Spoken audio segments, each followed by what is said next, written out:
Welcome, everyone. I'm so excited to tell you about this podcast. It's called The DK Project, but it's really The Darren Show. The DK Project is a radio show, but without the radio. So sit back, buckle up, and enjoy the ride. Let's go!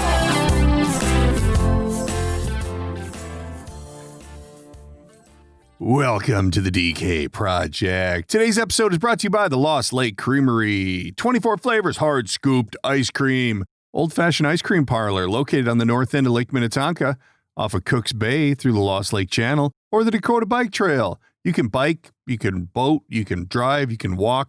Just get there. Get some ice cream. Hard scoop ice cream. They are open even though the pandemic is still out there. All the safety precautions have been met and they are open for business.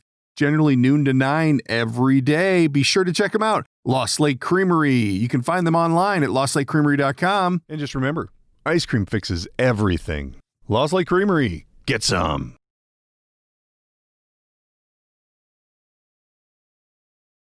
All right, Project listeners. It's your old boy DK. We got a special one today. Mr. Larry Hankin zooms in for a little sit down to talk about what he's been up to. This guy's been in everything. You've probably seen him on Seinfeld, Friends. He was on Breaking Bad. He was in Home Alone. He was in Escape from Alcatraz. This guy's done everything, and he's a great guy. Had a great talk with him, a lot of fun, and actually had some interesting stuff come up along the way about dyslexia and ADHD and just little things, little hurdles he's come up against in his journey on the big screen. So make sure you listen. Stay in it all the way to the end. There's a little protest that goes on at the end, and Larry's right in the middle of it, so you're not going to want to miss that. We catch it live on the Zoom. So without further ado, ladies and gentlemen, Mr. Larry Hankin.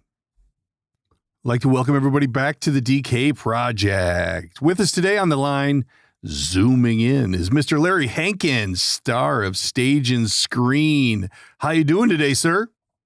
Where are we finding you? Out in Los Angeles, California? Yeah, Marina del Rey. Well, it's kind of Venice, California, Santa Monica. It's all one package. But, man. I think they raised the rent when they changed the name. When they changed, when they divided Venice into Venice and Marina del Rey, they said, okay, Marina del Rey costs more. I have no idea why. It's really Venice. Really? I don't see any demarcation. How long have you been there? Really? Yeah. Actually, about 10, 15, 16 years. 16 years. Are you on the beach? In this very apartment. It's like a loft. I turned the apartment. I live in an apartment house. I turned it into a loft. Nice. It's just one big room, I do my art. See, that's my art over there. Oh, yeah. That's my art over there. Oh, is that what is it? Is that Albert Einstein behind you there? I can't see. No, the other side. Where? There? Yeah. I'm pointing to it with my mouse. That's called authority. It's an authority figure going this way, and then people have thrown, paint at him. Is that current with the situations going on right now? That's current, and this is Hood in the Hood. That's another one. If you go to thereallarryhankin.com, that's my website, and there's 44 of these. And the thing is that they're 4 by 5 feet big, but I'm having these and all the rest of the 44 paintings. They're not all rebellious. There's dogs and elephants and stuff. I'm having them transferred to T-shirts, and the T-shirts that cost $500, but the T-shirts cost $35. So I think you can get that for $35 on a T-shirt. So is this a newfound hobby? That's my website. It's a hobby. It's when I'm not making movies. I paint. It's visual. It's color. It's not words. Well, it looks like you're good at it. You get it all at once. Yeah, it's better than a movie. You get the whole picture all at once in one thing. Boom, there it is. That's it. You don't have to wait, an hour and a half. 90 pages. That's just it. So I like that. Instant reward. Fast. You get it. Exactly. Well, that's cool. So for my listeners who are just getting up to speed on Larry, Larry's been on just about everything. Your resume is quite lengthy. That's what I hear. I've never paid any attention to it. I've never looked at it or it never registered. But I've been doing these podcasts ever since El Camino came out because they forced me. Ooh. They forced me to do podcasts for the film. And I thought, well, I would advertise, my website also and me. So I've been doing these podcasts. And that kind of, it's voluntary. I just do this for the heck of it. Yeah, just to get out and let people see it. Because I know there probably isn't anyone out there who doesn't recognize once they see you. That's why I thought doing a video here would be beneficial because you have a very familiar face. Right.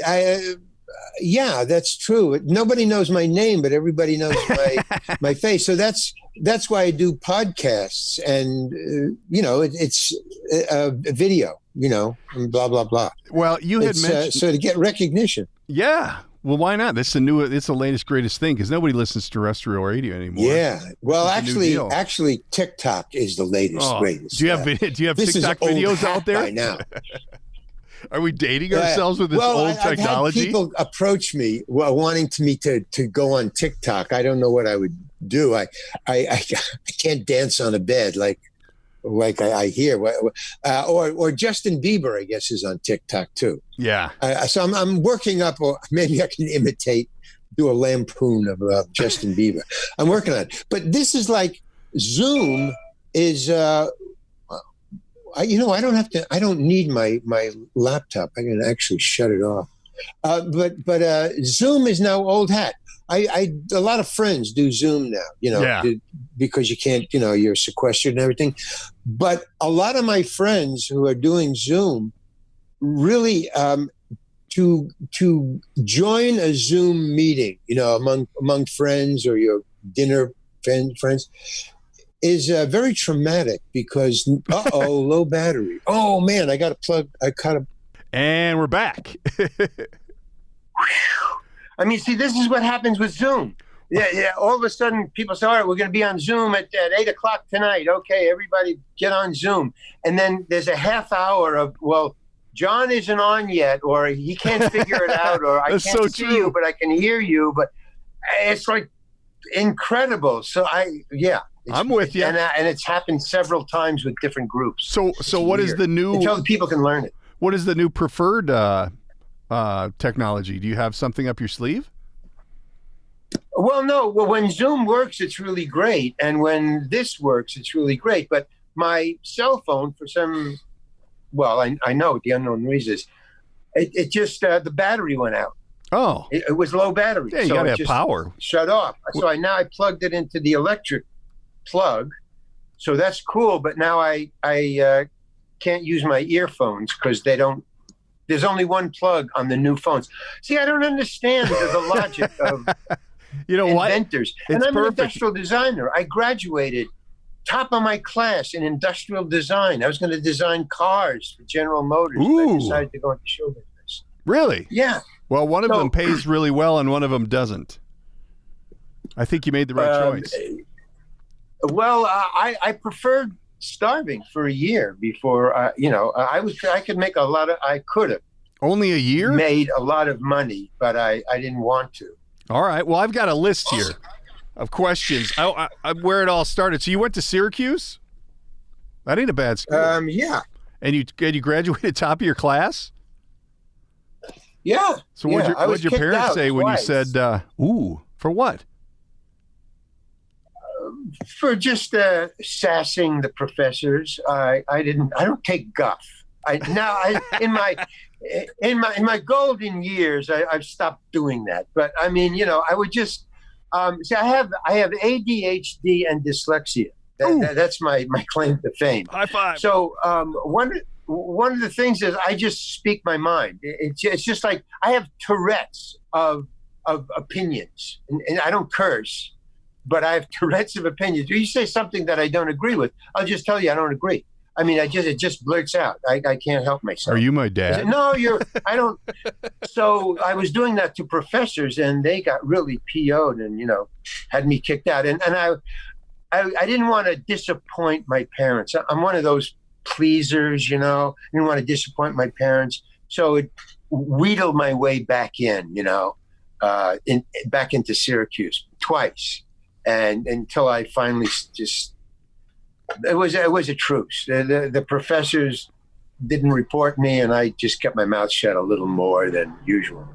But all my life, that's what goes on, So that is evidence that it pays off, because I was saying while you were saying that you might be my father, because that's exactly how I roll. Yeah. Well, it's no good if you're a father, but it's really good if you're a stand-up comedian. That's how what is that? Became. Are you still doing that? Well, I'm going to start back again. I gave it up for show business because the money was so great, but I really don't like show business. I don't like making other people's movies. So I'm going to do another one-man show. Stand-up comedy is now called one-man shows. You're nobody unless you can do an hour. Yeah, but I don't think you're going to be able to go back to that for another year. Although some people are doing drive-in theater shows right now. Yeah, that's cool because you can stay in your car and stuff. And by the way, I found out a really great way now to watch drive-in movies. This has been told to me by a drive-in movie watcher aficionado. Ooh. And he gave me this secret. The best way to watch a drive-in movie, even now more than ever, is a flatbed pickup truck, and you do not pull in frontwards. You back in, and you sit in the flatbed, and you listen through the speaker. You're outside. You're still sheltered in your own space. Everybody else is in cars, and you're not watching through a windshield. You're just out in the air watching the movie from the back of the truck, and you can hear the speakers. Those of us here in the flyover state, that's standard issue. The pickup truck and put a little lawn in and doing put a little lawn furniture in the back. Maybe a folding chair. Or yes, something. That's it. You got it. I got to think. Oh, so I guess the guy was from flyover country. Yeah. And me, I'm from the coast, so I was amazed by that. Well, I got to think. Great secret. I got to think a drive-in aficionado is about as in demand as a typewriter repair person. I mean, there's not a lot of drive-in theaters left, right? I mean, that's not what you want on your business card this day and age. But I think now it's going to be big because you can be in your car and you don't have to wear your mask, so everybody's sheltered. Yeah. But it's a movie and you're seeing it together. I mean, it's a good idea now because of what's going on. My wife just got me a new maybe mask. They're all dead by now. Whoops. Do you have a mask? do you have a mask that you keep with you? Yeah. Right now it's in the bathroom. I have a. It's being cleaned. It's being laundered. Deinfected. It's being laundered. Yeah. It's being because I went out for a bike ride, so I had it on. Do you wear it when you bike? Well, I was for a while, but now I just take it down around my neck. Yeah. But if I see somebody coming, I try to stay like 12 feet away from. But around here, because I live in a beach community, there's hardly anybody wearing masks. It's actually insulting. I think it's. I also wear gloves too. I don't understand. I don't take any chances. My hair is gray. I don't take chances. I mean, it's just my life. How do the gloves help you? Explain the gloves to me. I ask everybody. Well, this. I live in an elevator. With an elevator, you push the button, and then there's the disease. What about a little soap on your hands when you get back to the crib? You could use a little. But meanwhile, I can't touch my face while I've gone up. I've gone down in the elevator all the time. I'm outside. I can't touch my face because of this one finger. Right, but if you but if you have gloves on, are you touching your face with the gloves? You just don't want to touch your face. Oh, okay. No, that makes sense. It freaks me out to wear. I mean, yeah. As soon as you start to go, whoa. You see the glove. You go, whoa, can't do that. Red flag. An elevator button. This is my elevator button diseased finger. Well, no, because I wear gloves. See, I don't have to. Man, that's cool. Keeping it safe. All right. Everybody has their own way, by the way. Oh, that is so true. A lot of people. How do you wear your mask? When do you wear your mask? Do you use gloves? How do you use your gloves? How do you take off your mask? Which side do you hold? Yeah, I mean, it's just there's so many different instructions. My wife got me a mask yesterday. She keeps coming home with them, and she's like, "Oh, I had someone make us some masks." So she brought me. I don't have. Oh, that's cool. I don't have it here today because my day job is I gotta wear a mask at times. But the one she brought me home, it looks like women's underwear. Like, have you seen these? They look like they cut apart women's underwear and made a mask out of them. So I said, I don't know if I can wear that. No, I haven't. But I've noticed that there's a million different now, types of masks. Yeah. Like, as I go walking, I see, they little kids have, cartoons on them. People have, teeth. They have lips. They have, all kinds of pictures on them. It's leopard skins. It's weird. Production companies got their eye on what's hot, boy. Let me tell you, masks are hot now. Well, I'm telling you, I think it's a trend. I think the toilet paper and the mask people got together and said, "Hey, let's get a pandemic going here and get our sales through the roof." It's crazy. But on the same note, I think everything's changing. I was on a podcast earlier the week, and I had gone Sunday morning. I went down to our infected area with all the crap because we're getting hit pretty hard. And boy, what an eye opener! It's like, whoa! Things are burning. Well, where are you? I'm in Minneapolis. Where are you? I'm on the west end of Minneapolis. Yeah.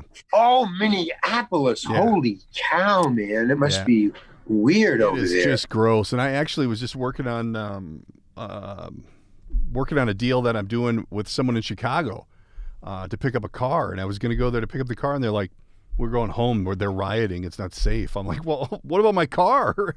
Come on, fix it." So it's right now. But the point I brought up on the last podcast is this cop. I don't even know his name. I don't want to mention his name, but the cop that killed this guy, this Floyd. Oh, that guy. He's like personally responsible for all of this destruction. I mean, technically, is that just gross or what? That's crazy. I'm blown away. But when I went down there, I went really early, and it was pretty quiet, but still everything's smoldering and smoking. And now we're getting just a lot of peaceful protesters, which is the way it should be. Go ahead and speak your mind. I get it, but you don't have to wreck stuff because now people don't have jobs. And but then look what happened in Washington, D.C., Yeah. It's crazy. There's a lot of stupidity going around. Ooh. I don't know. I think that's the Does coronavirus, COVID-19 make you stupid too? Hey, that's how it affects the younger kids. Mm-hmm. I don't know where the stupidity is coming from, but it might be a virus. I don't know. Yeah, I see it a lot. It doesn't make sense. But anyway, we don't want to talk about that doom and gloom. Let's talk a little bit about you. So we got to Syracuse. Yeah, let's talk about me. Yeah. This is about me. That's your favorite topic. So we want to touch on one of my favorite topics. Yeah. We got you through Syracuse. So then what? How do you go from I'm designing cars to I want to act? I want to be I think I got what it takes. Never happened. No? Never happened. No. I never wanted to be in all I wanted to be was a stand-up comedian, if I ever wanted to be anything. But really when I graduated, because when I graduated high school, I didn't want to go to college. I just wanted to do nothing. I didn't want to do anything. I didn't want to go to college. I didn't want to be a stand-up comedian. I didn't want to do anything. I just wanted to hang out for the rest of my life. I wanted to just hang out. That was my force of nature. And I went to college because my parents forced me to, and I was still in I better listen to my parents, I don't know where I got that from. I guess I got that from my parents. So I went to college just to please them, and because I didn't have anything else to, in mind. And I studied, and I was really good because I'm good at art, drafting and stuff like that. Anything that's non-linear, that's not reading, I'm good at, or memorizing. So I graduated, but my best friend in college is Carl Gottlieb, and he wrote Jaws later on. So he wanted to be a writer all along, so we were best friends. So he said, hey, why don't you, instead of going to Detroit and design cars, why don't you come to Greenwich Village and starve for a year? And I thought that sounded much more interesting. It sounded very challenging and interesting, something I wanted to do. Let's go to Greenwich Village and starve. I was very happy. doing that. I never looked back about that decision ever while I was starving. I was cleaning bars from 2 a.m. until 6 when the cook came in. I was a bar and grill. I cleaned the duck boards. I never want to see another peanut shell as long as I live. But other than that, I was very happy cleaning bars because I had the whole day. I would sleep for a couple of hours during the day, and then I had the whole evening to myself. No money. Carl Gottlieb was paying the rent, and I was making some money cleaning bars, so I would chip in whatever I could. He was very understanding. And he would steal food from whenever he was fed at these movie openings. He was reviewing movies for a lot of these little papers, local right out of New school? York papers. What? Right out of school? Like he went into that right out of school. Wow. He just went to Greenwich Village. We moved into a fifth floor walk-up apartment. I think it was $75 or $150 a month. It was ridiculous. And he got a job right away. He's a mover shaker. He's a cool guy. Yeah. But he knows this. He understands systems. He understands social and business systems. When he goes into an interview, he'll grok right away what this guy's looking for and how I should act. He goes into that mode. I don't. I just remain me through any situation, which doesn't pay off a lot of times. But he can read the reader. He can read the interviewer. So he got his jobs right away, and he was reviewing a lot of movies. And they serve you, that cold shrimp, bowl of cold shrimp, Like shrimp cocktail. It in the tomato sauce, the hot shrimp sauce, cocktail. Yeah, shrimp cocktail, exactly. So they served those back in the day with real linen napkins, not paper napkins. Whoa. And he would, and some wine. So they would feed you and get you a little high, and then you go in and review the movies. So he would take a handful of these cold shrimp, he just grab a hold of it, and he would put it in this damask or linen napkin, wrap it up tight, and put it in his pocket, and he would take it home, and that would be my dinner for many nights, about 3 or 4 nights a week. That was my dinner. And until he had to stop because his suit jacket started to smell of fish. So what a buddy, though. All right, Larry, that's enough. You got to get a bigger paying job. Or what I was eating when he wasn't feeding me, I was eating liver and what was it? Liver and peanut butter sandwiches. Liver and peanut butter sandwiches together. And that was a scientific decision. You had peanut butter with it? Meat. What? You had peanut butter with it, like together? It's a sandwich. You get a piece of liver, you cook it, you put it on a piece of bread, you take some peanut butter, you butter the other piece of bread, and you make a sandwich and you eat it. And what's that was the science behind that? My dinner. Well, nobody understood that except people who didn't have any money for food. And scientifically, I looked it up in a government book. If you eat liver and peanut butter and a potato every once in a while, those combinations, either liver and a potato or liver and peanut butter, you get really most of the vitamins you need. And that's all I was interested in, because the one thing I didn't want to do is get sick. So I was pretty healthy, and I was working. So, I was cleaning and, with a broom. So I was getting exercise. But the food situation, that was the important thing. And I got this, Carl, as a present, gave me this government book on the content of foods, every food known to man. It's a book about that thick. It cost I think $2 back in the day. It was a very handy book. And I looked up all the foods. It had ash content, mineral, vitamins, just everything that a food, what was in it. Man. So I looked them up. So I found out the most healthy foods, and that was it. That was peanut butter, liver, and a sandwich. So did he put you in any of his movies? Did he put you in any of his movies? No, he was just reviewing movies. It was just, just little papers, little not like the New York Post or the Village Voice. No, but small papers. But he papers did that had movies, like didn't he? maybe a 50,000 viewers or 75 viewers. Those newspapers. I got you. He was just reviewing them, but he was reviewing them with the big uptown papers because there was only, one or two screenings, and they got all the newspapers into those two. So he was reviewing with the big boys, and then I started to go to Monday night open mic nights because they were pretty free and they just cost a coffee. And I had won funniest in high school 2 years in a row. My junior year and my senior year, I was voted funniest in high school in Far Rockaway High. So I thought, well, hey, man, I'm watching these open mic nights and I'm going, hey, I could do that. I mean, I'm a funny guy. No, not so much. Being funny with your friends in high school and having them vote for you is not the same as getting on a stage with a microphone and having people, pay for a coffee and want to be entertained. It's not the same.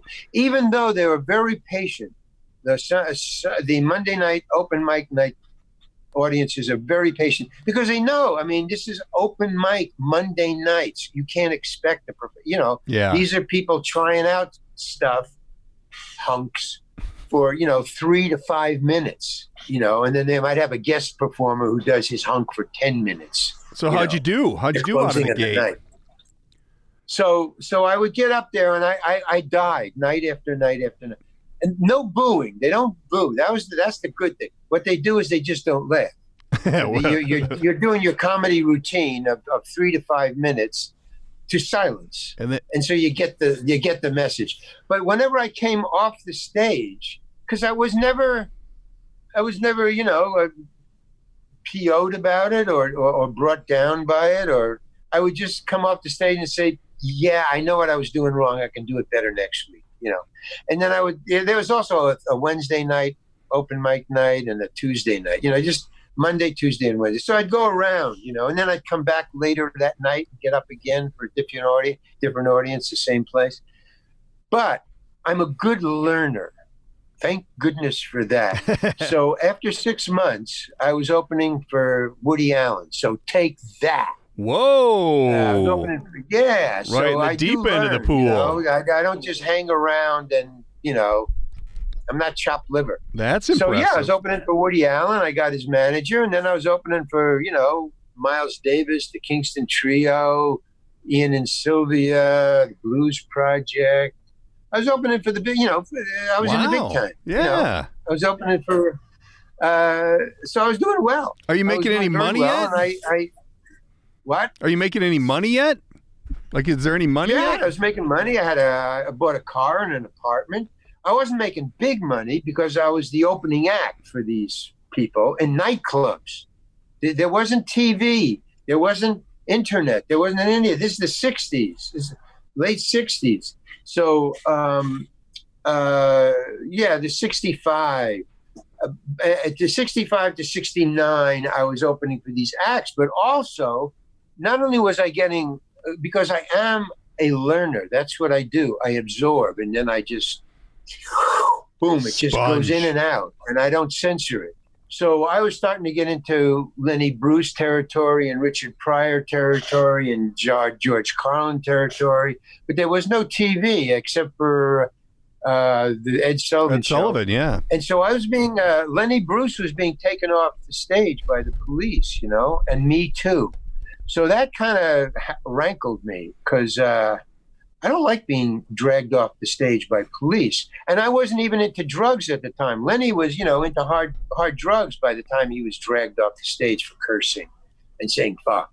Wow. And that's ridiculous. We've come a long way. So, now HBO, complete nudity. You can say anything you want, motherfucker. You can say motherfucker on the internet.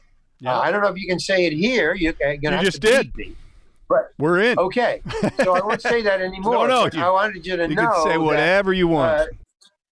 Yeah. So I called my manager, who was Woody's manager, and I said, hey, why don't you get me on the Ed Sullivan Show so I can get out of this cop hell of being dragged off the stage and people coming at me with beer bottles. I mean, I was doing a opening for the Kingston Trio, and within 5 minutes, about me opening my mouth, I'm saying, hey, I was playing God. I'm God. Okay, I'm God. I invented human beings. There I am. Okay, there. Hey, what's that between your legs? Boom. Get off the stage. We don't want to hear that. Get off the stage. So I just kept on going, and I won't keep on going because I was, naming parts of the body, and female and male parts. Ooh. And I all of a sudden, because in a nightclub you have this dance floor, the stage is only that high off the ground because that's for the band. Yeah. So, and then there's the dance floor, and then it's black out there because the lights are in your eyes. And all of a sudden, I see this like lumberjack. He was dressed in a suit, but it was a lumberjack coming at me with a beer bottle upside down in his fist. And he's going, hey, man, we told you to get off the stage. Bring on the Kingston Trio. We don't want to hear that language. And I got off the stage. Like, you bet, man, because I couldn't fight him. I'm not a fighter. You're thinking. So I called Jack Rollins, my manager, and I said, hey, Jack, I can't take this, man. The cops are pulling me off the stage in St. Louis. This guy just came at me with a beer bottle. I mean, I'm a middle-class Jewish kid. I just want to have fun. I'm not, I don't have any axe to grind. I just curse because that's what everybody is doing in the real world, Do you think they were more sensitive? Do you think they were more sensitive? Well, he said, I'm what? Do you think they were more sensitive because they were there to see music? And because like people go to a comedy show nowadays. It was the 60s, man. It was the 60s. Are you kidding? 4 people got shot at Kent a couple of days later. There is that. I mean, it's the 60s. Yeah, that's true. I mean, this was not, it wasn't fun, man. It wasn't like, like now you can do anything. Now it's getting serious. Now it's getting like the 60s. Washington, D.C. last night was like what was going on all the time for, months at a time, all the way through the 60s until 69 when the Dobermans started coming out and, cocaine and amphetamine hit the streets. And then, the 60s exploded and then it was all over. When that happened, it was all over. So, so I called him and he said, join Second City. You can do the exact same things, but they own the theater and the cops can't touch you. So I did. I auditioned for Second City, and that kind of got me on the track to be in show business. Because after about 6 months there, a couple of us in the company, in the performing company, cut out from there and went to San Francisco and started our own theater, where we owned the theater. What was that called? And it was called The Committee, and we were very famous. We were rivals of the Second City. The great part and how I got into show business, which is the point of this story, is the fact of it is that when we started The Committee and we came within a year and a half, we had lines around the block. We were as big, if not bigger, than Second City. And the plus was that we were in the late 60s, a plane flight from LA, Hollywood, to San Francisco was $35 round trip. Whoa. Now, if we moved, if I wanted to be an actor and lived in San Francisco, I would have to fly down to LA, to Hollywood, get an appointment with an agent. And I would have to, you'd have to do that, talk to agents and finally get one and try to get an appointment. And it's a big, long road. And then they would have to send you up for auditions. And so you'd audition and you'd have to get a job and then you have to be in it. And then some producer sees you in it, blah, blah, blah, blah, blah. But we were in The Committee and we were in San Francisco. And for $35, all the producers and heavy hitters And directors would fly up for a mere $35. They'd take a date and they'd watch our show and hire us because we weren't auditioning. We were in a hit show that they could hire us from immediately, no auditions.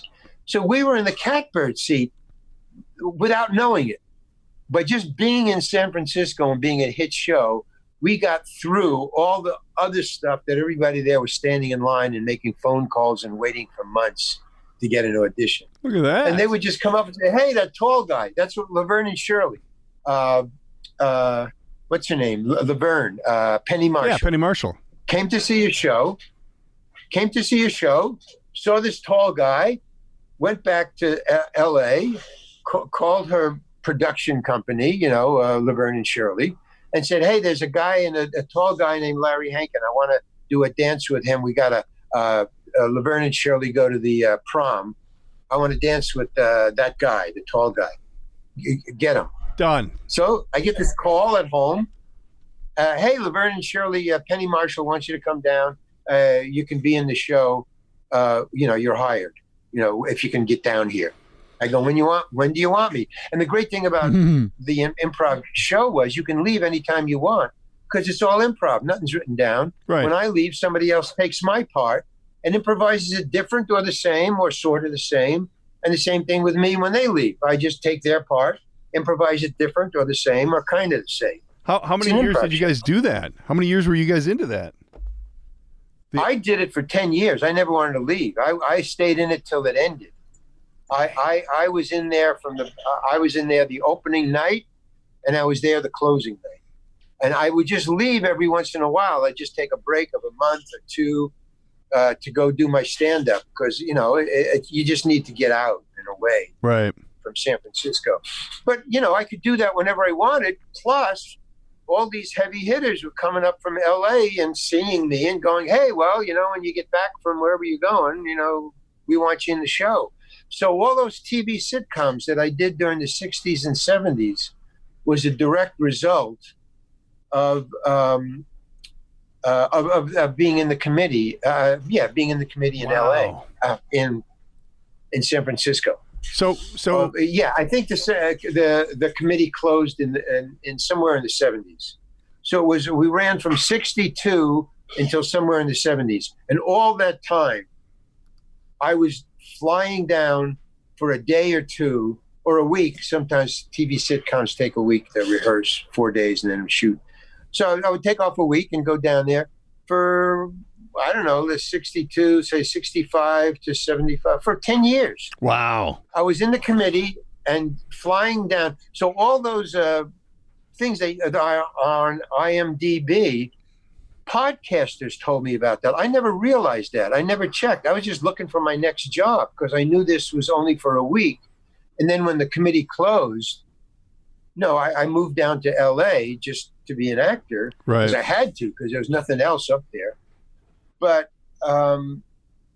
it was luckily I had an agent by then. Yeah.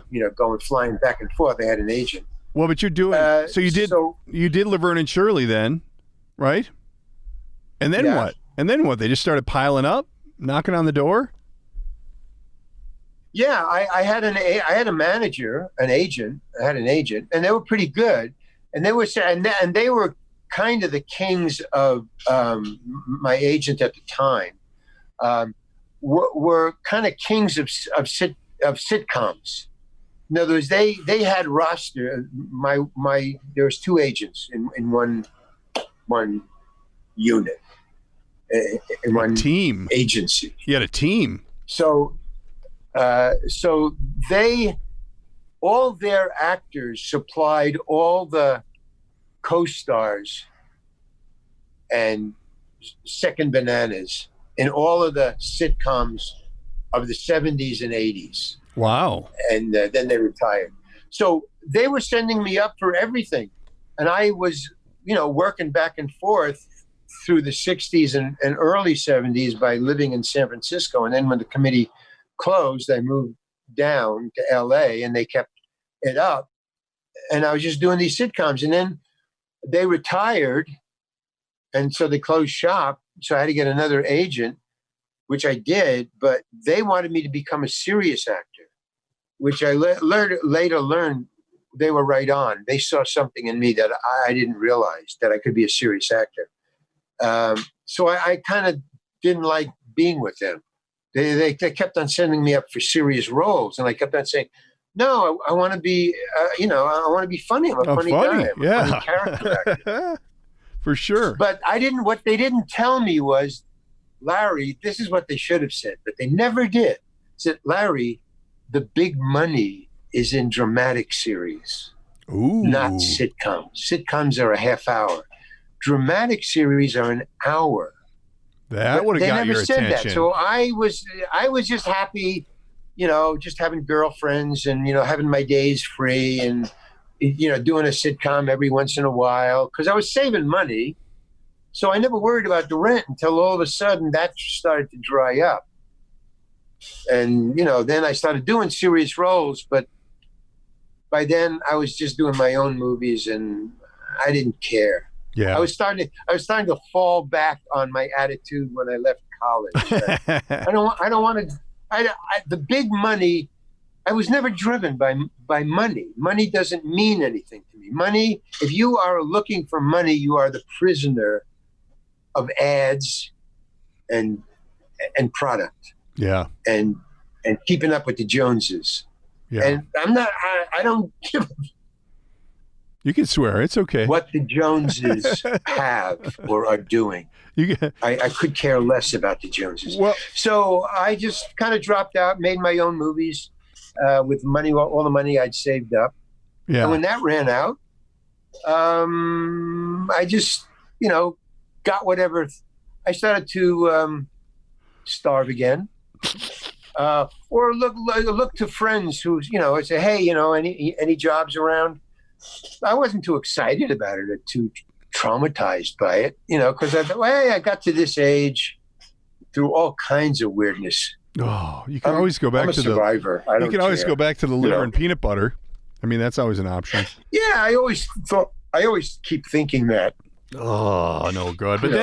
But then it takes off. And then, by the way, just one more thing. With this COVID, sequester in place thing, I was writing a screenplay around November. I started to write a screenplay. The COVID thing hit around November, December, January, right? Okay, I was sequestered in place writing a screenplay because that's all that was happening in my life.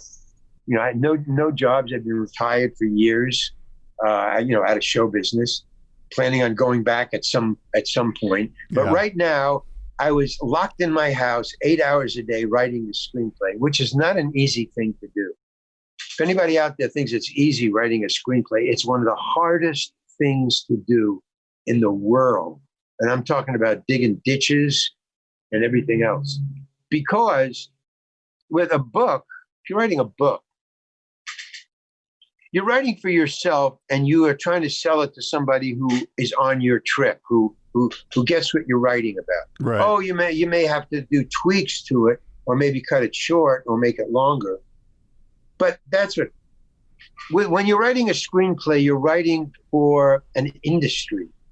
You're not writing for yourself. Right. Until you're, big and famous and whatever, but that's very rare.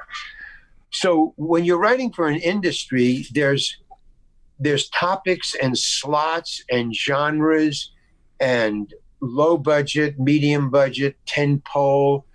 There's all these slots and things you have to write for. You just can't write a screenplay.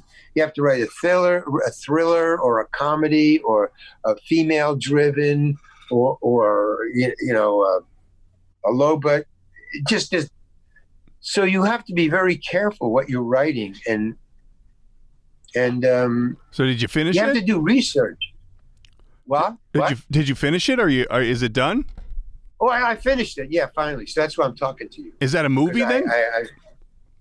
Well, it's a movie. It's a female-driven comedy thriller. What's it called? It's all the top three. It's called A Night in the Country. Ooh. And it's is it a romantic thing? It's a female. Darcy Brillig is the female lead, and she's got a greedy new husband, and it takes place at night in an old abandoned mansion out in the country, and there's a satchel, an old satchel stuffed to the gills with $100 bills. Hey now. It's about, I don't know, I think about $100,000 is stuffed into this bag. And there's 3 bad guys, 1 really bad guy, and a really pissed off vampire. And they're all in that building together. Is that what could go wrong? What's that? What's that? What could go wrong? Yeah, right. Dun dun dun dun. What about the exactly? What about the part for the overweight, balding, middle-aged guy? Which is that? Is that one of the mean guys? I do mean real well. No, I don't. I don't know if I can be mean. Well, there is a 40 to, I think it's 45 to 50-year-old. Oh, yeah. In the gang. Yeah. I know a guy like that. Yeah, you could do that. He looks a lot like this. You know, the camera, it seems like a good fit. Let me see. Yeah, you could do it. Yeah, you could do it. I see that. Yeah. There you are. Okay. You see my my role model on the wall behind me there. That's my my spirit animal. Can you see that? Oh, who is that? It's the dude from The Big Lebowski. Oh, because it's cut off at the neck. I can't see the head. Oh, really? How about that? Oh, it is the dude. Yeah, it's the dude. The dude abides. Yeah. Yeah, cool. I love that movie. Very cool. Well, yeah, if you got any... oh, it's great. It's a great movie. Especially the bowling dance part is just amazing. There's so much classic stuff in there. I actually use a lot of those. There's great drops. stuff in there. So let's talk a little bit of TV. Now that we've secured my part in your movie, we can get back to TV roles. You've been in just about everything, man. You were in Planes, Trains, and Automobiles? Were you in there? Yeah. How was that? How was John Candy? You haven't seen it? Oh, I've seen. Well, you know what? That's one movie I've seen like all the parts, but I've never watched it from front to back. But John. So you must have seen me, and you couldn't identify who I was. I mean, I am kind of disguised, kind of. No, Trains, Planes, and Automobiles. I'm gonna put it back on the watch list. It's going right on the list. No, I mean it's a small but very recognizable part. No, I'm Doobie, the guy who drives the cab. If you don't remember the cab driver, then you don't remember me. Nope, his name's Doobie. So you haven't seen those parts yet. Nope. So I'm in it. Yeah, I'm in a lot of stuff that I don't even remember. Oh my gosh! A lot of fans come up to me and say, "Hey, you were in blah blah blah." How was John Candy? Wow, John Candy, Steve Martin. I mean, John, phenomenal. Oh, okay. John Candy is one of the great guys. Yeah, he's one of the swell dudes, man. He's just whatever you picture John Candy as being. That's what he is. He's just so nice. He's like he's your buddy. He's your friend. Man. Just one of the heavy set guys, in the schoolyard in high school. That's me. He likes to hang out, joke around. That's awesome. He gave me a lot of jokes. He gave me a lot of help. He stuck up for me when I, got on my high horse, and didn't take any crap from the director. He stuck up for me. It sounds like you've had a chip on your shoulder since college. I got a chip on my shoulder. Yeah. You bet. Yeah. I'm telling you. I mean, you can. I mean, it's buried deeper and deeper now because, I stopped being just bald-faced about it because it was getting me in a lot of trouble. Not physical danger, but I was losing a lot of friends and contacts. Yeah. By my attitude. Well, and so I had an attitude problem. I worked on it. I get it. I think, like I said, I think we might be related. That's kind of how I roll. I hear it from my own family, like, that was a little harsh. Yeah, exactly. But what about Friends and Seinfeld? What can you tell me? I mean, that had to be so fun. I mean, did you know at the time how big it was? I mean, Seinfeld, you were what, like season 4 or something? somewhere down the road there? Yeah, but Friends, I was right there at the beginning. Yeah. At the beginning. Did you know? Inception, before it was on television. Did they know that it was going to be huge? What? Did they know it was going to be huge? Did you know? No. Well, I was on when I was on. I saw that. Who's the hockey player? Chandler? Is that Chandler? I think that's Chandler. Yeah, there's Chandler, Ross, and who's the other guy? Joey. I don't know. Joey. Isn't his name Joey? No? Oh, Joey. Yeah. Right, Joey. I thought you said Judy. No. Joey, Ross, and Chandler. Yeah. So I was watching. I just got the role. I guess I auditioned. It was a really simple little role audition. So I went there, and I got there early, and it was for a rehearsal, I guess, on a Monday. So everybody was showing up. So I got there early, so nobody was there at this, at the stage, the shooting stage on the set. So I said, but there was somebody rehearsing. Chandler was rehearsing with a girl, and they were rehearsing being trapped in an ATM. Like an entryway thing? Entrance doorway in between 1 and 2, Yeah.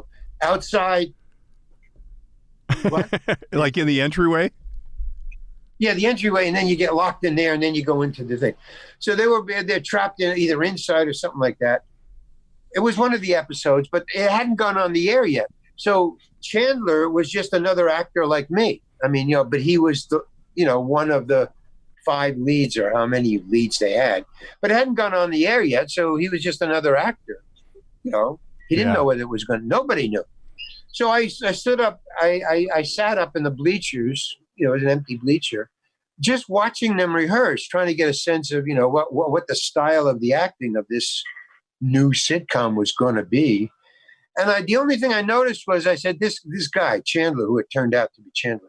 I think, that guy's good, man. He's really a funny guy, very seriously funny. Not high concept, but a real guy who's funny. So I was very impressed with that. So I thought, okay, this, it might be fun to do. At least I could be, kind of serious funny, not over the top. Yeah. I was trying to bring it down. So then the director came, and the director was, a famous director now. He became famous from that, directing those first. So what they were doing, they were filming 6. And I was in they had shot 2 already, or 1 already. And so I was in the second. And what they were doing, they were gonna shoot 6 and bank them. And then they were gonna, this I found out later that day. What they were doing was they're gonna shoot 6, and then they were gonna watch all 6 and pick the funniest one or the best one to be the first one to start. So, to hook people into it. Yeah. So they wanted to find. So I was in there the second episode that they were filming, but it turned out to be the 3rd episode that went on the air. Okay. Is what I was watching. And I rehearsed with them, but they weren't very friendly. In other words, I'm either I have a chip on my shoulder, or I'm just your best friend right away. I have no wall or no mask. Right. I'm just me. If you insult me, I'll insult you back. If you're my friend, I'm your friend. I'm just as good a friend to you as you are to me. It has nothing to do with consciousness. That's just how I'm built. Sometimes it gets me in trouble. So, but they hung around together, so I couldn't break in. And that I was in 5 episodes, and I never could break in. Every time there was a cut, the 5 leads, Ross and they would just cluster. Huh. They were just clustered. I'd cut, and you can't get into that. You can't. What's up with that? So so that was an insult to me. So I took it the wrong way. Not that they, they were nervous and just wanted to stay together, and try to, keep focus. I took it as an insult. So I didn't like them. So I stayed away from them. And that was my whole attitude through the entire thing. And I never got along with the producers. I never got along with anybody except the writers. I mean, I'm just on my own trip, always, which is fine because I did, I did a good, in other words, I did the job well. Yeah. I didn't give anybody any sass. I showed up. I did my job. I tried to be as good actor as I could. Did, Mr. Heckles. They all liked that, So in other words, I was doing my job so everybody liked my professionalism, Yeah. and I wasn't rude to anybody, but I never talked to anybody or hung around. The point of this all is that on the fifth show, now here's the secret of TV sitcoms. When you're doing 1 to 3, 1, 2, 3, or 4 or 5 shows, you're a one-off. Each one is an individual hire. Well, Okay. they're doing 3. Okay, they want you again 4. They want you again 5. But when you do 6, your nomenclature changes. Your status changes. Oh. You are now a recurring.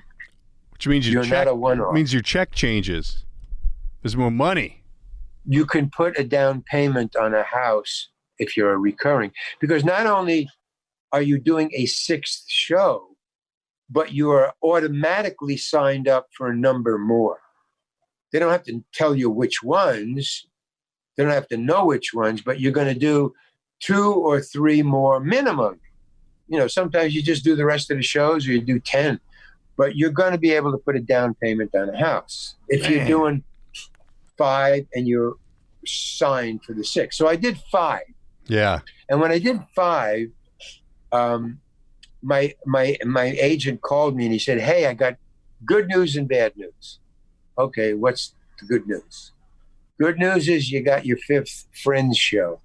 I go, "Oh, wow, that's amazing. 1 more and I'm recurring. Yes, that's so incredible.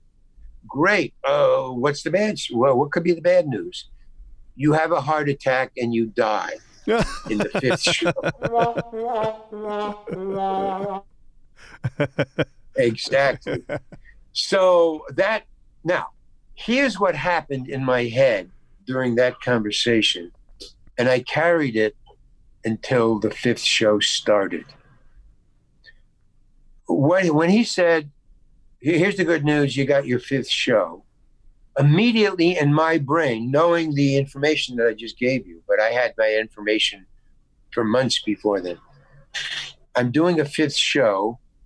I've got a down payment on a house and at least a driveway. I got a house with a driveway. I know that right away. Okay, terrific.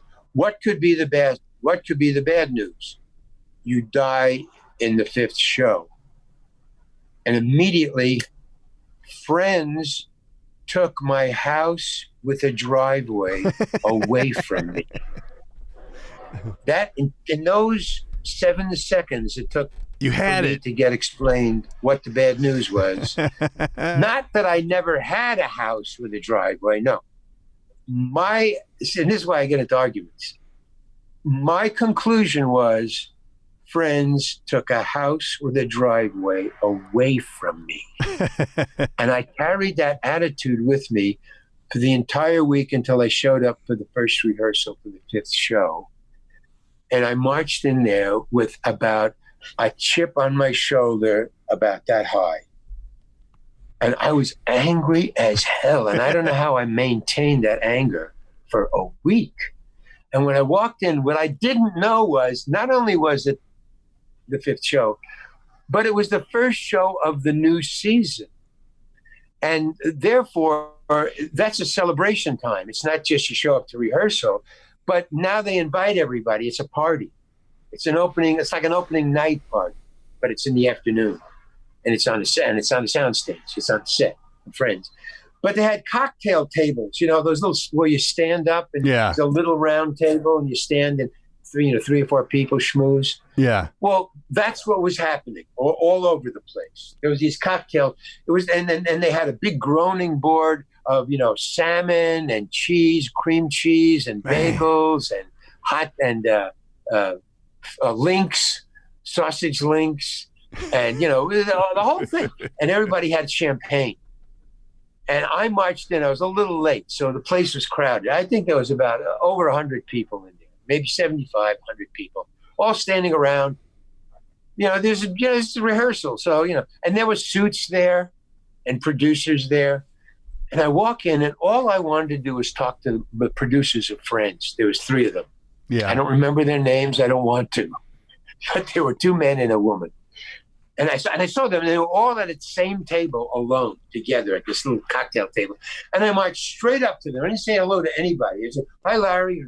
Uh-oh. They said, they turned to me and they saw me coming, heading straight for them. So they're friendly, they don't know what's going on, or they don't know my attitude. And they said, "Oh, hi, Larry, how you doing? And, welcome to," and I just said, "What did you do? What did you do?" And the entire place just shut up, man. Pretty soon you're leaving in handcuffs again. Well, no, but yeah. But see, that's what starts it out. And they said, what are you talking about? And I said, "You killed my character. You killed my character. Why did you do that? Gave me 5 shows, 5 shows. Why did you do it?"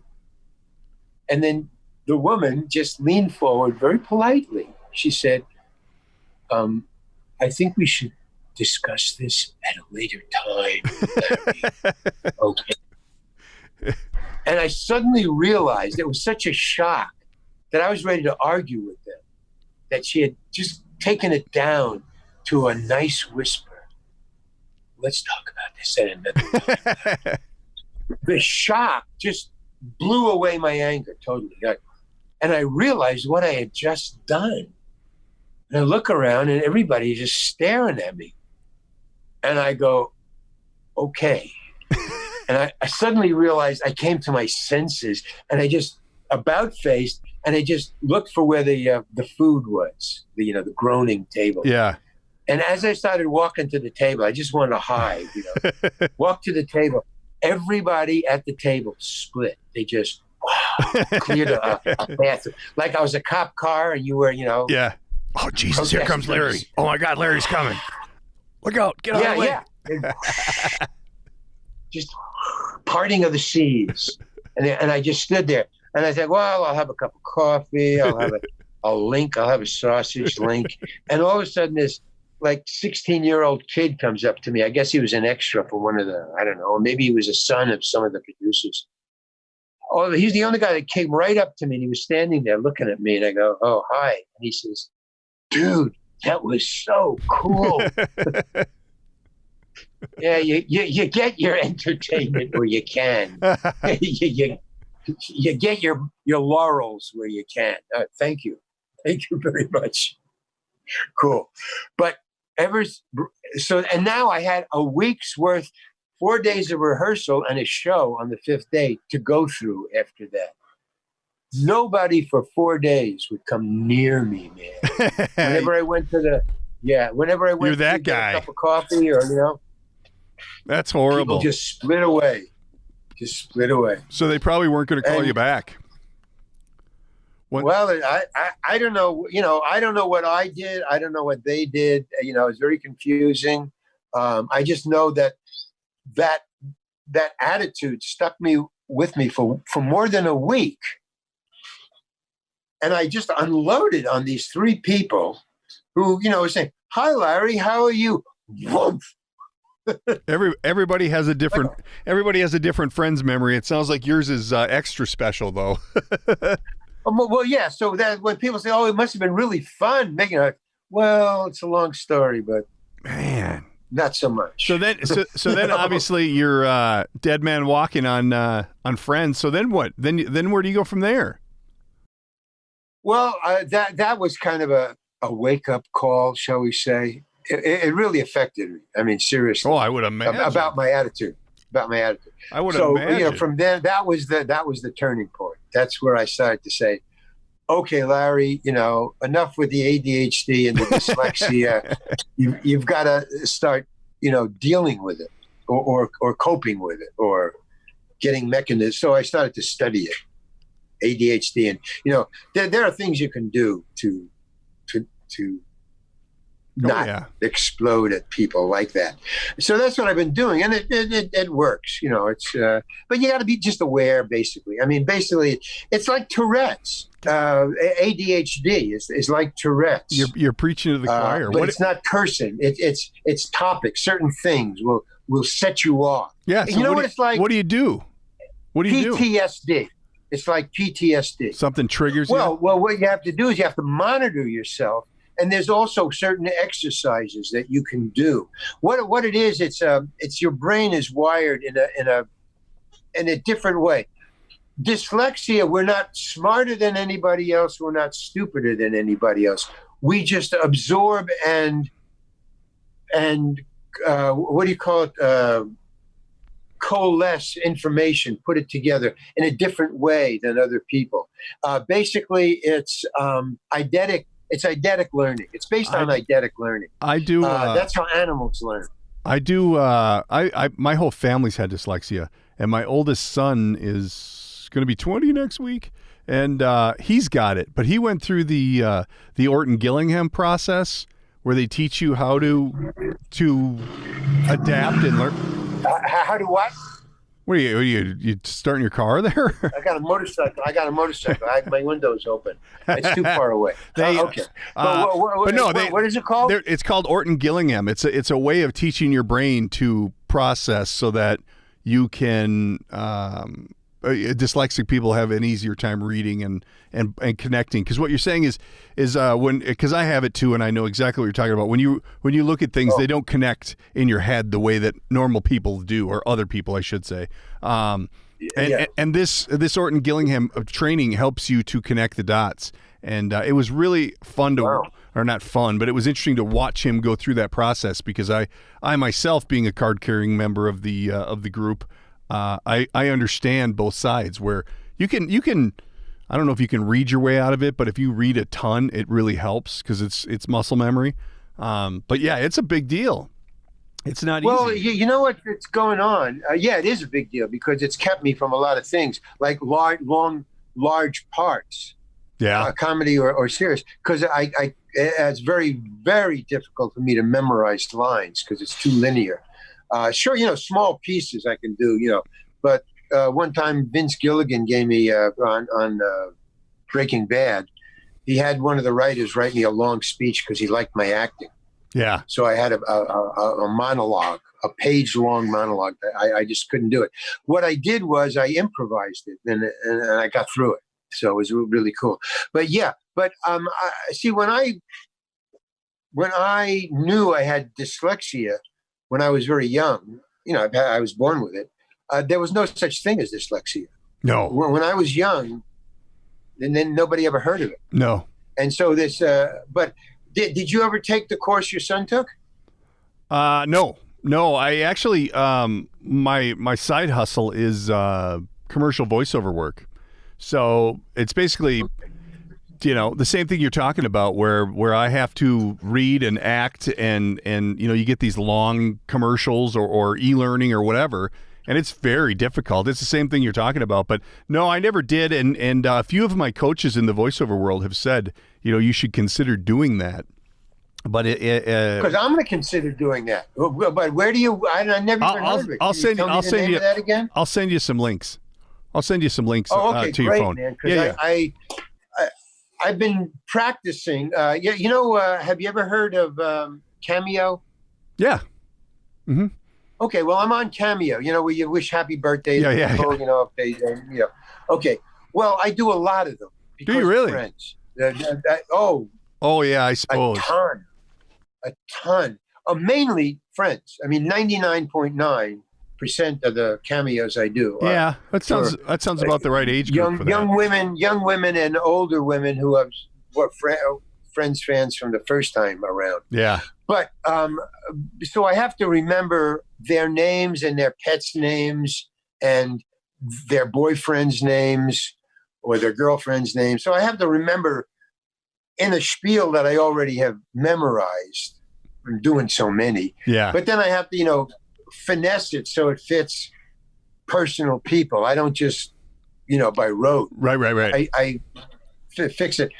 So I've been learning, new stuff every day. I'll do about 11, 10 or 11 of these. A day? And so there's 10 or 11 different names and different dogs' names and cats' names, boyfriends' names. But see, even if you learn how to process reading, So it makes sense to you. names are off. They're the exception to the rule. Like, because nowadays there's no normal names. Larry's pretty normal. Darren's somewhat normal. Tom, Dave.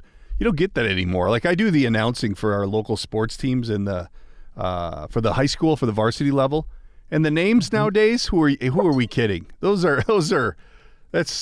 yeah. I can only imagine what you're seeing in that avenue for the cameo. Oh well, I get a lot of fans from India and Asia. Friends the names are like this long. Well, you don't even know how to pronounce them. No, even if it's short. I mean, the spelling is so. I got okay. Here's one. I'll give you today. A short one. Gilia. Pronounce that. Gilia. Yeah. I would say probably Gilia or Gilia. Well, okay. Do they just had to make a choice? So they just type it to you, and they don't tell you? Well, some of them type in the pronunciation. Yeah. That one, no. A lot of them don't. They just say, no. I use Gilia. Okay. But I don't know, because sometimes they get insulted if you pronounce it wrong, and they'll send it back saying you pronounced the birthday girl's name wrong. Please do it again. So I mean, they're nice about it, but they didn't tell me how to pronounce it. So Gilia. But what the upside Gilia. of doing Can you hear that? is, here, listen 1 second. Can you hear this? Gilia. No.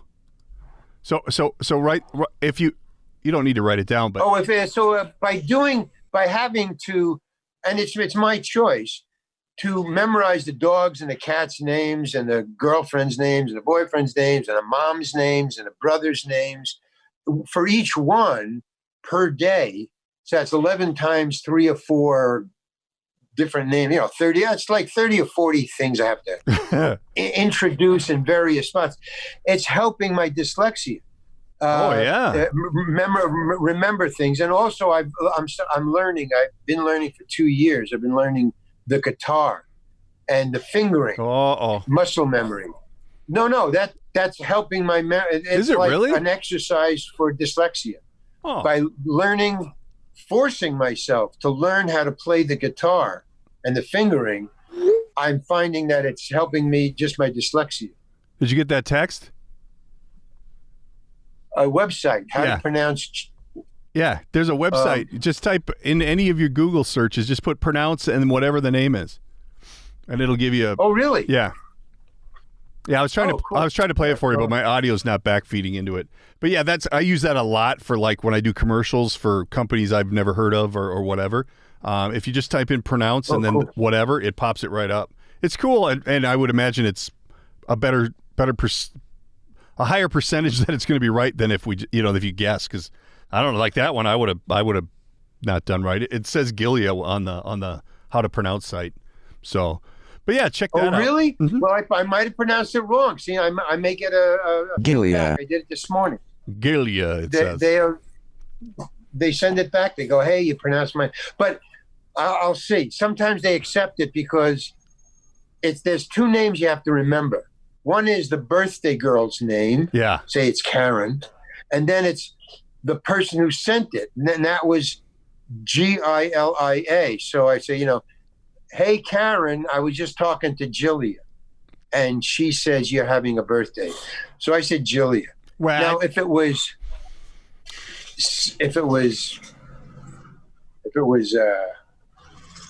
I don't know, if the birthday girl's name I pronounced wrong, I would get it back.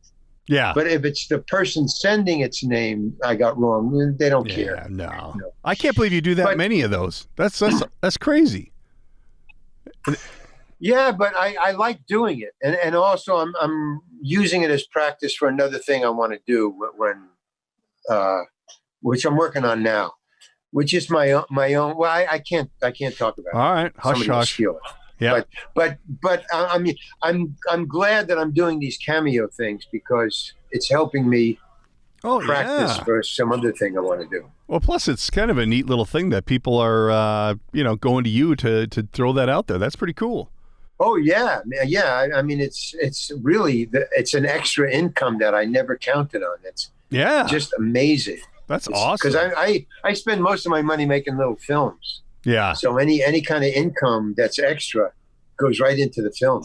Right. Film shorts. We got what about, we got to touch on a couple more hot buttons here before we got to cut you loose. What about Seinfeld?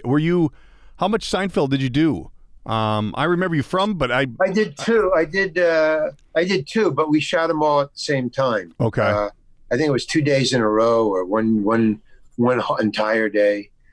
That was kind of different because, I got along with everybody because everybody had my sense of humor, frankly. Yeah. I mean, Larry David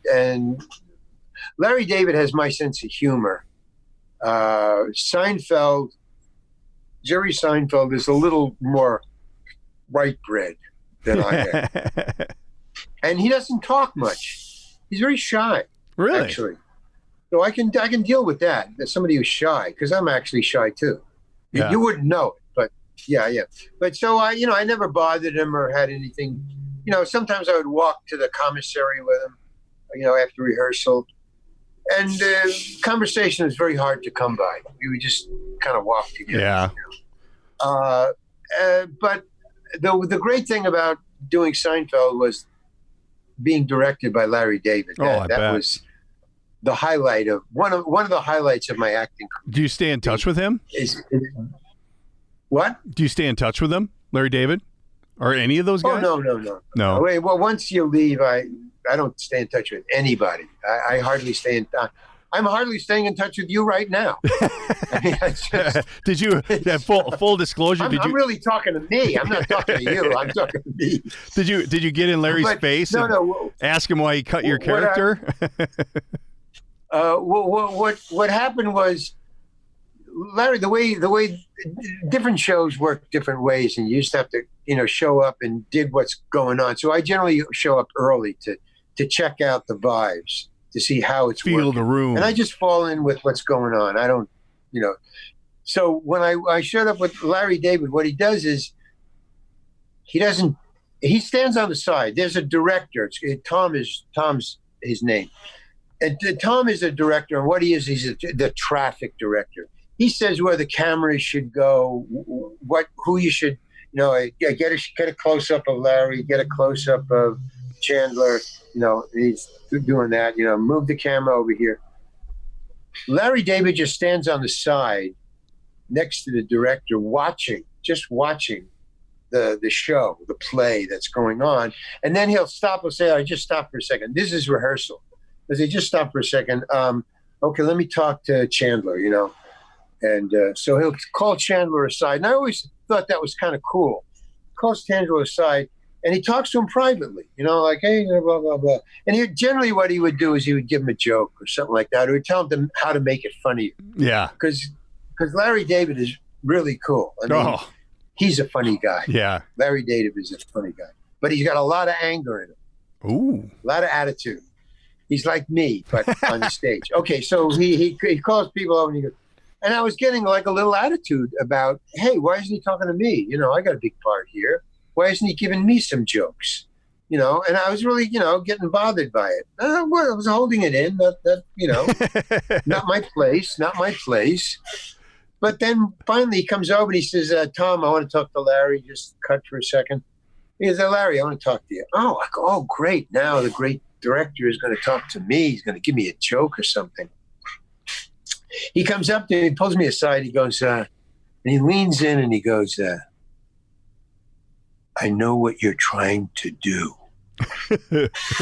And I got like an attitude right there, because what I heard was the word trying.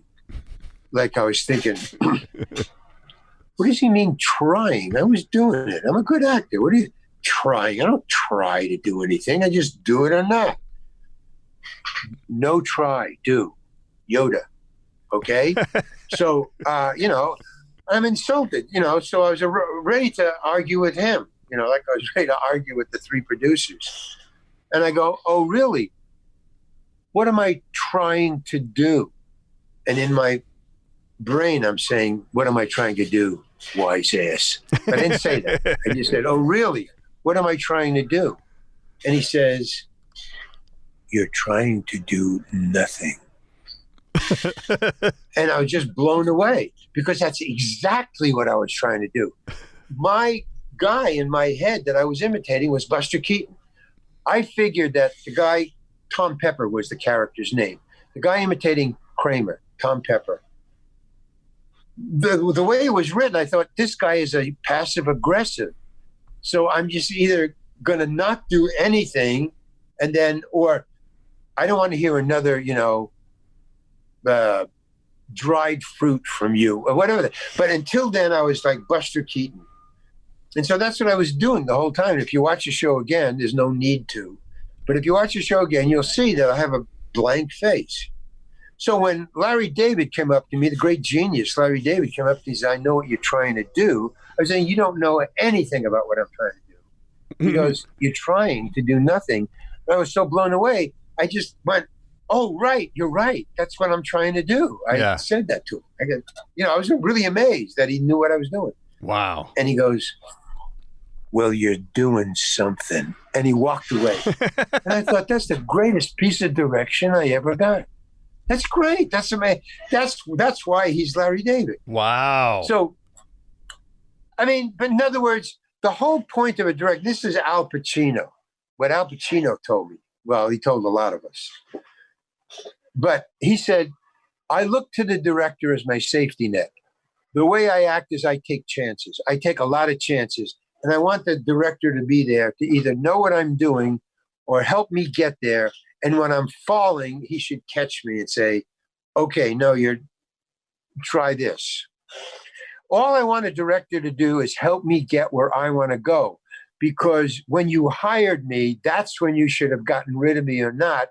Because when you hired me, you thought, this is a guy I can use to get the movie where it wants to go. Right. John Hughes taught me that. You hire the actor who will help the movie get where you want to tell the story to go. That's the time where you're giving directions, if you're going to. See, I try it again, but do it this way. But once you hire the actor, you now help him get where he wants to go. You gave him permission to get in on this storytelling. Now that he's in, what John Hughes says, why would you give an actor directions when you've hired him because of the choices he makes? That's a direct quote from John Hughes to me personally. Wow. Because I asked him that question. Look at that. Yeah. And then Al Pacino, 2 years later, said that in an interview. The first thing I said about, I want him as a safety net. I want him to help me get where I want to go. And John Hughes said the same thing.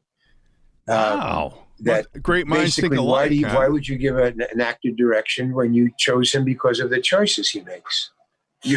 But you help him get to the choices he wants to make. Your job as director is to figure out what the choice he made that you chose him to help you tell the story you want to tell. Yeah, right. It's really wow. Yeah. So you're just absorbing. Amazing. You're learning and absorbing. I love it. Hey, I'm there to get everything I can. I don't schmooze, man. I really, that's one thing I don't do. I never go into my dressing room. I stay on the set and watch what's going on. I want to make films. I want to tell stories through the medium of film or video. But, so I'm there it's a class. I'm there to do the best work I can. And the teacher is the director or the writer or the star. Man. They all got something to tell me. And I'm very adamant about that. I for some reason, and that's nothing that I came to consciously. That I found out that's what I was doing. Wow, I'm really serious about this. Like I tell you, Barry, when I did Barry, the hitman, the Russian hitman, I was hired. It was a small part. They asked me, they said, well, he has to talk Russian. He has a Russian accent. Can you do a Russian accent? And I, of course, say, oh, yeah. Can you ride a horse? Yeah, right. Can you dive from a 100-foot diving board? Yeah. You just say yes. Then you decide. So he said, would you mind if we had a Russian, coach, accent coach, dialect coach. Oh, you had to learn that there on the set. Ooh. So I go, oh yeah, no, I really would appreciate that. Yeah, because all I have is my, committee, stand-up comedian Russian joke, da, ya, all that bullshit. Vodka. So I said, yeah, right. So I show up and nobody's coming up to me to say, hey, I'm the Russian coach. And I'm looking around and then I'm just sitting in one place, on the set, hoping they'll find me. It's not happening. So then somebody comes up to me and says, okay, you're up, you're on, let's go. And I'm going, oh, wow, I haven't talked to the coach yet. All right. So the coach isn't around. So I just do my first scene and I do my second city stand-up comedian Russian accent. Let's hear it. Da, ya. Well, I can't do it now. I mean, I have to have those words, I'd have to practice it. It just doesn't come to me. I got to make it happen. Ah. So I do it. I do it. I do the first scene. No direction at all. At all. I mean, not even a thank you. Nothing. Just moving on. Okay, we're going to do this. Larry, you're up. Okay. So I do the whole entire day of the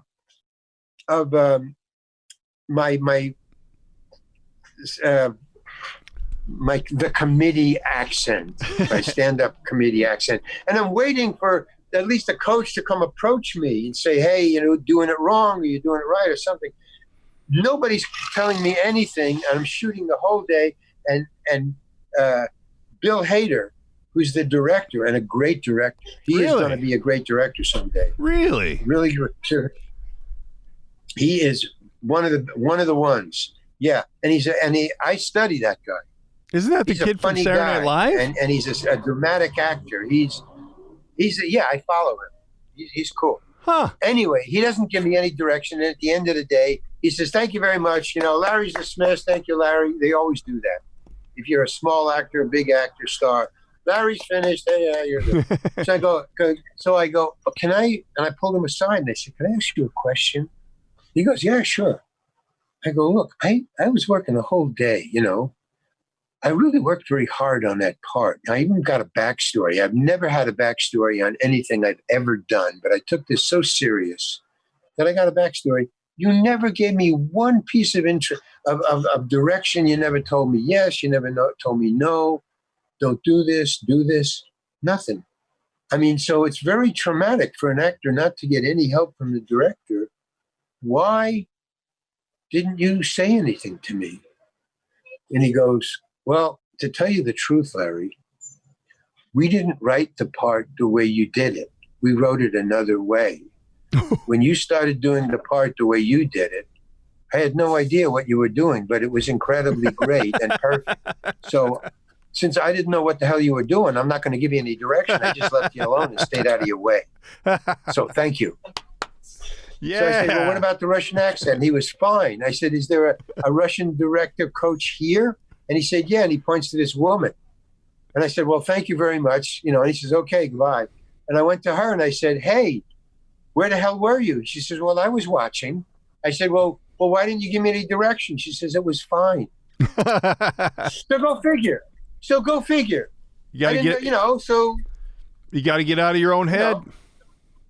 Well, so the point is that Bill Hader, without me knowing it, was doing exactly what two great actors and directors told me about. He was doing what John Hughes said. Don't give if you hire the director, you don't give him directions. You help him get to where he and you agree he's going. That's why you hired him. Yeah, right. Or you leave him alone.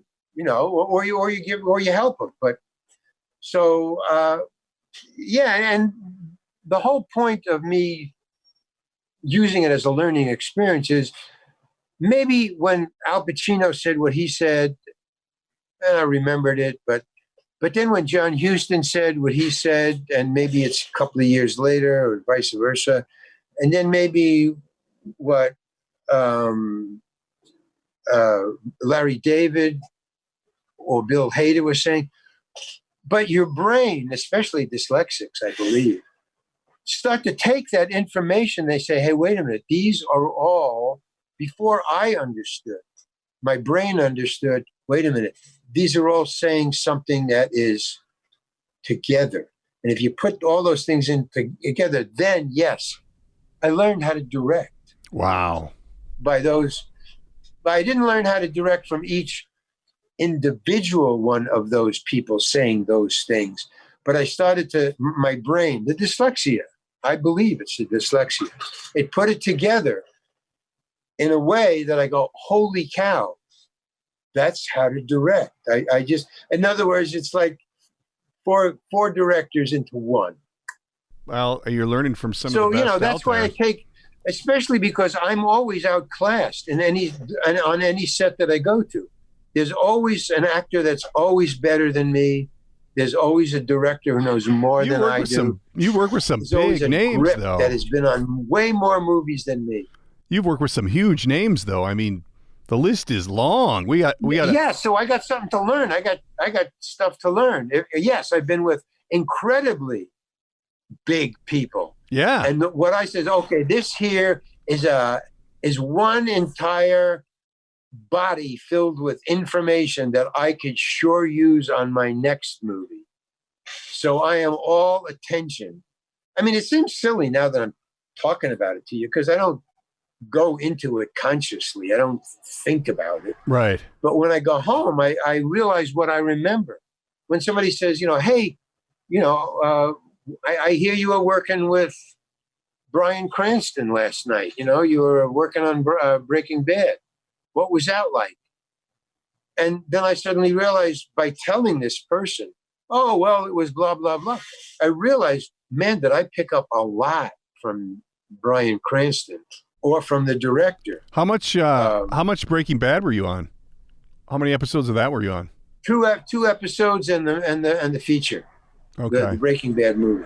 Yeah. Okay. So, and I learned a lot from Vince Gilligan, the way he writes for my character, what he gives me, what he wants me to do. On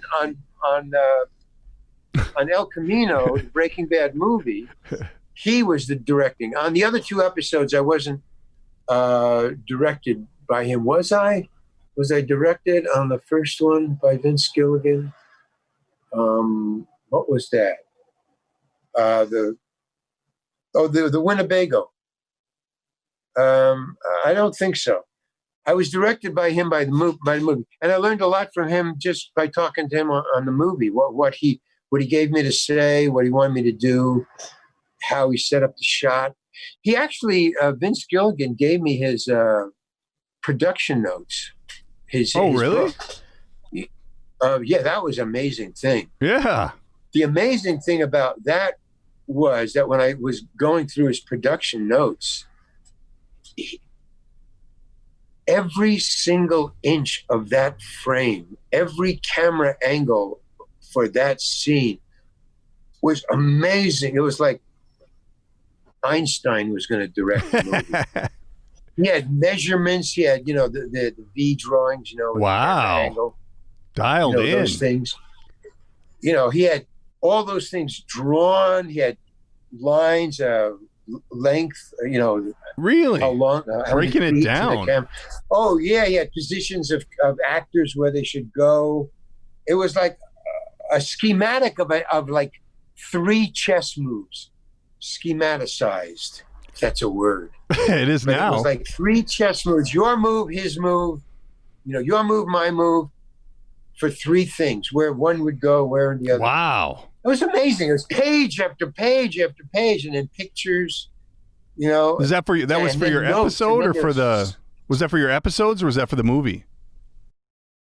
Well, it was for the movie because, for the movie, I was the only time I could talk to him under the pressure of work, of making a movie. Right. And when I couldn't do something because of my dyslexia, he made the adjustments for me. Wow. He understood what you understood.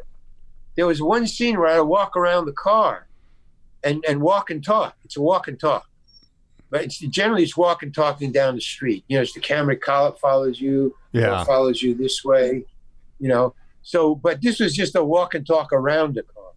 Right. And I was having difficulty doing it. All my other lines were fine, because they were very short. But just kind of long.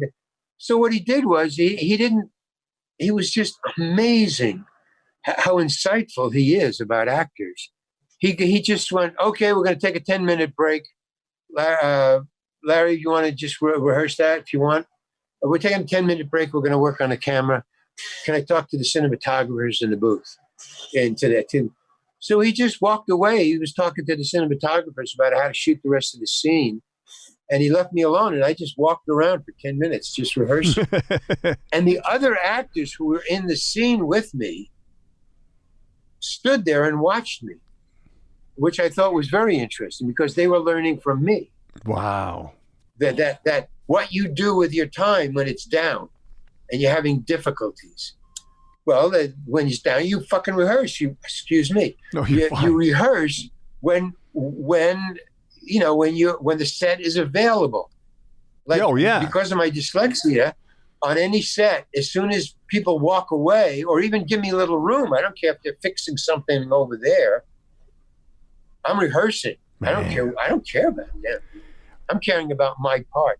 Yeah, I mean, so you got ADHD and dyslexia.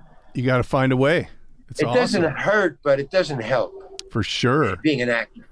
Well, so when I'm writing my movie, I figure I can memorize my lines easier than other people's lines. So yeah, that's a help. I hope so.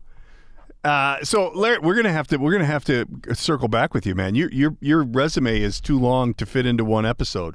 You are a colorful guy with a long history of big things, man. I'm looking on here. You got Married with Children, a little Star Trek, Pretty Woman, Home Improvement. Come on, it's probably quicker to name the stuff you haven't done.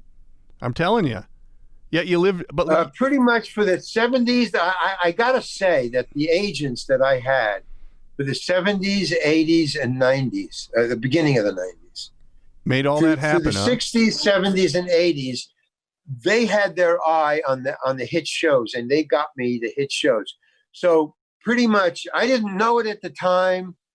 I didn't know it until I started doing podcasts. But I have now come to the conclusion that I was in the famous shows because of my agents, because they booked me on good shows. Because one show was just like another show, just a paycheck. I'm gonna need a text with some names and phone numbers of these people. I mean, my gosh, you've got the resume, man, and we're gonna have to circle back. We're running long here. So I'm going to wrap it up, but we are going to have to get you back on, man. So why don't we do this? Why don't you tell people where they can find your stuff? Obviously, if you go to the website, which is thereallarryhankin.com, and you can find everything there, right? What you're up to, your art. I was looking on there as you were talking, and the art is pretty impressive. If you go to thereallarryhankin.com, that's one word, thereallarryhankin.com. There's my bios, some interviews with some of my friends, my film shorts that I made, my personal film shorts, some of my resume, my art, my T-shirts, these paintings and 42 other paintings, not all protest things. Some are cats and dogs and stuff. Dogs and elephants, not cats. Dogs. Nothing against cats. I don't want any mail. Just haven't gotten around to them yet. But yeah, there's like 44, and I'm going to make some T-shirts. That'll be up in a week and a half. I love it. I guess. So these things will be up on T-shirts. What about? And they'll also be 4x8 feet. What about social media? Where can they find you? Are you a social media guy? Oh, Facebook. I got a Facebook page. Check that out. Yeah. I change it every once in a while. Dude, you've been in come to that. Yeah, Larry Hankin on Facebook. That's it. That's the only thing. You've been in I'm beginning to spread out as I understand the media more. But right now, I'm starting slow. It's not easy. And with all this resume and all these shows you've been on, you still live next to a drag strip with lots of police cars. What's up with that? No, you know what it is, but you're right. There's a reason. I live 3 blocks from the beach in an apartment house, and this is the main drag to the beach. Man. So motorcyclists roar down the streets to the beach, to the parking lot that's right down the street. And this is all the beach traffic that comes here. It's alive. This is a down day because of the COVID thing. Oh. Because everybody's sequestered. So only a few people. But during the regular season, when there's no COVID, there's just motorcycles and fire engines. Fire engines are for the COVID deaths and the old people that die, and the motorcycles are for the beach. It's alive. Yeah, I mean, it's a circus here. That's awesome, though. It never gets old, unless you're doing a podcast. Well, it's very interesting. It's very interesting. I bet. I bet. Yeah, the motorcycles and the sirens are, It's like New York and then City. I'm also the sirens for the protesters lately. This is Santa Monica. Yeah. Oh. It's interesting. Hey, wait Very a minute. interesting. You're in Santa Monica? Venice. It's called Marina del Rey. Okay. But Santa Monica is about 5 blocks that way, and Venice is about 1 block. Have you ever gone on? It's either Instagram or Facebook, and it's called Santa Monica Problems or something. Santa Monica something. There's a lot of weird shit that goes on in Santa Monica, like a lot of weird shit. Like your normal city has weird stuff, but the stuff going on in Santa Monica is like, well, they got their own page. I mean, people pissing everywhere, people naked, people doing whatever. It's off the chain. It goes back to the 60s and before. Venice was like Greenwich Village or like North Beach. Yeah. Now it's become gentrified. So where I'm living used to be really cheap and bungalows. Now it's an apartment house and it's very expensive. I may have to leave here pretty soon if I don't hit something big. But I'm not. I don't get that 6th episode.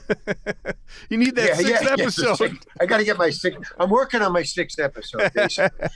I love it. And I also write songs too. So there's an interesting collection of people.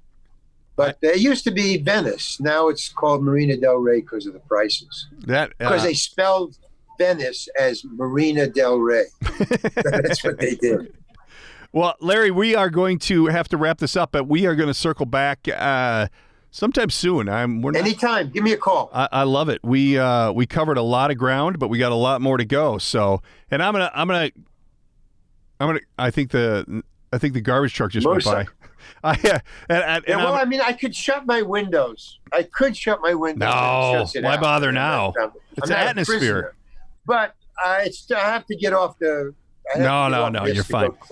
So don't even worry about it. I'm going to stay in touch with you so that I get that fat balding guy in the back of your movie with my face on it. Oh, right. And we can get some more lowdown on how it's going. I'm going to send you that stuff on the Orton Gillingham, and we're gonna follow up in a week or two and see what's going on. So we can't thank you enough, sir. You have a great day and stay safe. Thank you very much. Stay hunkered down, and we'll talk soon. Okay. Now wait a minute. Wait a minute. Well, I gotta, Darren. Yeah. That's it. Okay. Yeah. Cool, Darren. Take it easy. No. All right, man. Thanks a lot. We'll talk soon. Take care. Okay. I'll send you a copy when everything's ready to rock and roll. Oh, listen. What? What is that? The protesters. The riots. They're here. Take your shit over there. Let's hear it. Bring me over there. Oh, yeah. Let's. Oh man, you were in the heart of the shit.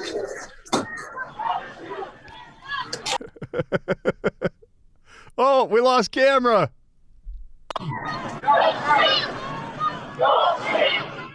Yeah. Wait a minute. I'm gonna protest live. It's working.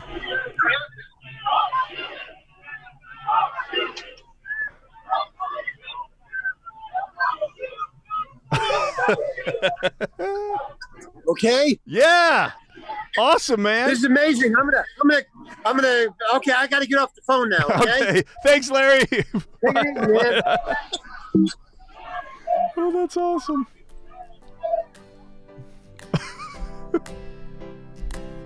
That's it. That's the end. That's a wrap. Read the shtick. That's a wrap for today's episode. Don't forget to subscribe and tell all your friends. If you'd like to reach out, you can use the studio line at 612-504-6500 or by email, thedkprojectpodcast@gmail.com. And of course, there's always social media at the DK Project Podcast. Thanks for tuning in.